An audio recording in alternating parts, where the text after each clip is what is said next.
안녕하세요. 주식맘스TV입니다. 10월 13일 화요일 오늘의 종목 리뷰 및 내일의 관심 종목에 대해서 말씀드리겠습니다. 먼저 영상 보시기 전에 좋아요, 구독, 알림 버튼 부탁드립니다. 전일 마감한 미국장 같은 경우에는 나스닥이 2.56% 상승했습니다. 제가 어제 방송에서 미국 콜럼버스 데이에 대해서 착각을 했는데요. 채권 시장은 개장을 하지 않고 주식 시장은 개장을 했습니다. 나스닥이 2.56% 상승을 했고요. 나스닥 차트가 굉장히 좋은데요. 전고점을 지금 얼마 남지 않았습니다. 하지만 우리나라 장은 그다지 강한 모습을 보이지 못했습니다.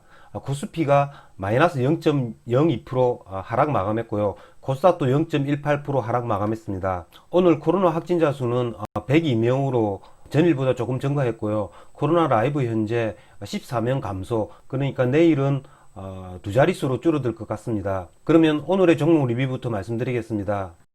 첫 번째 종목은 오성첨단 소재입니다. 자, 오성첨단 소재 같은 경우에는 전일 상한가를 갔죠. 제 같은 경우에는 오성첨단 소재를 상한가 오버나잇을 했는데요. 시초가가 7%에 시작했다가 잠시 1, 2% 정도 상승을 보였다가 다시 시초가를 무너뜨리는 그래프가 나왔습니다. 저는 그래서 시초가를 무너뜨리는 이 부분에서 오성첨단 소재를요 7% 수익을 내고 나왔습니다. 하지만 오성첨단 소재 같은 경우에는 거의 12시쯤이죠. 12시쯤에 이렇게 슈팅을 줍니다. 12시쯤에 이렇게 슈팅을 줄 때 점심을 먹으러 밖에 나간다고 이 오성첨단 소재를 잡지를 못했습니다. 그걸 지켜봤다면 아침 고점을 돌파하는 3,950원 이 지점이죠. 이 지점에서 매수를 했다면 조금 큰 시세를 줬을 건데요. 거의 고가가 27%까지 상승을 했습니다. 제가 점심을 먹고 오니까 거의 한 뭐 20% 정도 상승을 했거든요. 그래가지고 이건 잡지는 않았습니다. 전일 방송에서 말씀드렸지만 요즘 상한가를 가고 다시 거래되는 애들은 대부분 이런 그래프를 만듭니다. 아침에 이렇게 밀렸다가 시가를 뚫어주는 이 부분에서 매수를 하면 무조건 시세가 나옵니다. 이렇게 시세가 나올 때는 얘들은 5분 이동 평균선 얘를 타고 쭉 올라갑니다. 이렇게 5분 이동 평균선을 타고 올라가면 얘는 무조건 20% 이상 상승해 줍니다. 요거를 항상 머리에 항상 유념해 두시고 단타 거래를 하시는 분은 거래를 해 주시면 되겠습니다. 다음은 자율주행 관련주인데요. 첫 번째 종목은 남성입니다. 남성도 제가 어저께 상한가 오버나잇을 했죠. 전일 방송에서 남성 같은 경우에는 저는 추가 매수도 고려해 본다고 했는데요. 저는 남성을 이 부분에서 추가 매수했습니다. 이게 시초가가 그다지 높지 않게 시작했습니다. 시초가가 5.4%에 시작을 해가지고 첫 번째 양봉을 그려주고 조정을 받는 이 부분에 짧은 음봉이 나와가지고 다시 강하게 치주는 이 부분에서 매수를 해가지고요. 전량 거의 한 10%, 11%이 지점에서 다 매도를 했는데요.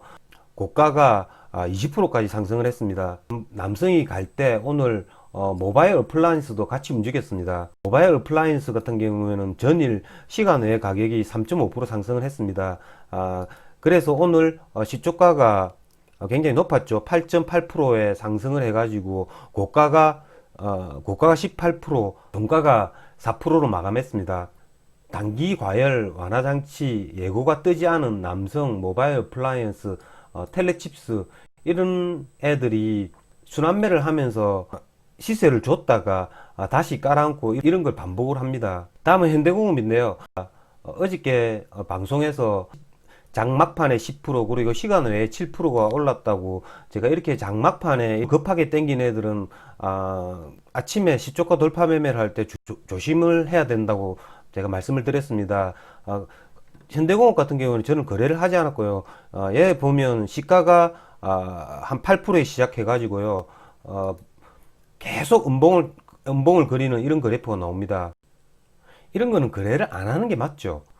여기에서 물론 뭐 1% 폭이 나올 수도 있습니다. 하지만 여기에서 잘못 걸리면 굉장히 큰 손실을 입을 수 있습니다. 그 다음 종목은 태양광 관련주인데요. 태양광 관련주도 이런 자율주행 관련주들과 똑같은 맥락을 보였습니다. 이 거래일 전 10월 8일에는 신성 ENG가 상한가를 갔고요. 오늘은 SDN이 상한가를 갔습니다. 지금 현재 시간 외에 국영 GNM이 거의 상한가 가격입니다. 여러분 의문을 가지실 줄 모르겠습니다. 왜 이런 현상이 일어나냐고요. 제가 생각하기에 이런 현상이 일어나는 까닭은요. 신성 ENG를 만약에 제가 세력이어 가지고 상한가 가는 이 가격에 매수를 했다고 칩시다. 세력을 팔기 위해서 가장 좋은 거는 SDN을 상한가로 다시 올려놓고 거기에서 신성 ENG를 수익 실현하는 게 세력의 입장에서는 큰 수익을 낼 수 있습니다. 오늘 마찬가지죠. SDN을 상한가를 보내놓고 내일은 SDN을 팔기 위해서는 국영 GNM이 다시 이렇게 내일 상한가 근처까지 가주면 SDN은 굉장히 높은 가격에 수익 실현할 수 있는 겁니다. 그래서 이런 현상이 나타나고요. 제가 며칠 전 영상에서 ENG, SDN, 국영 GNM 이런 애들이 돌아가면서 시세를 분출해 줄 거라고 말씀드린 바 있습니다. 오늘 하나솔루션 같은 경우에는요, 기관하고 외국인의 매도가 나왔지만 그 매도 물량이 그다지 많지는 않습니다. 연기금은 오늘도 7만주 정도 순매수를 보였고요. 하나솔루션은 여기서 조금 조정을 받는 모습을 보이지 않을까 생각이 듭니다. 자, 다음은 SK바이오팜인데요. SK바이오팜이 오늘 시간에 상한가를 갔습니다. SK바이오팜 일본의 5,800억 원 규모 내전적 신약 기술 수출, 이 뉴스가 장 마감 후 뜹니다. 그래서 시간에 상한가를 갔는데요.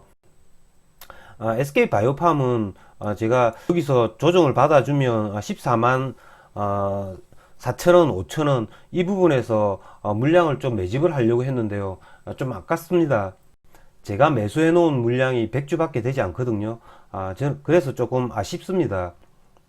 하지만 여러분들도 제 방송을 듣고 이렇게 SK바이오팜을 미리 선침해 두셨다면요, 내일부터는 큰 수익이 날 것으로 예상이 되는데요. SK바이오팜 같은 경우에는 이제는 이렇게 14만원 초반대는 이제는 오지 않을 것 같습니다. 얘가 시간에 상한가를 갔기 때문에 첫 번째 저항 지점이죠. 이 17만원, 이 17만원 지점을 어떻게 뚫느냐에 따라서, 외국인 기관의 수급에 따라서 저는 추가 매수도 한번 고려해 보겠습니다. 장이 그렇게 쉬운 장이 아닙니다. 하지만 그렇게 어려운 장도 아닙니다. 단타를 치시는 분들은요, 이렇게 장에 주목을 받는 태양광이나 이렇게 대마초 관련주, 자율주행 관련주, 이 자율주행 관련주는 다음 주 중에 완전 자율주행 베타 버전을 발표한다고 하니까요, 다음 주까지는 이 자율주행 테마주들의 순환매가 계속 될 것으로 생각이 듭니다. 내일은 국영 GNM이 아마도 태양광 관련주들의 대장으로 나설 겁니다. 얘도 지금 내일이면 신고가를 돌파하죠.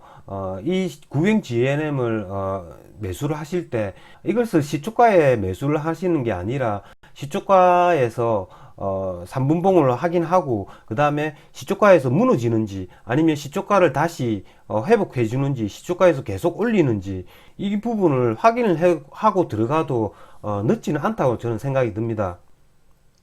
왜냐하면 지금 현재 이렇게 장의 주목을 받고 있고 이렇게 거래 대금이 터지는 이런 애들은 한번 이렇게 슈팅을 해주면 20% 이상씩은 꼭 상승을 합니다.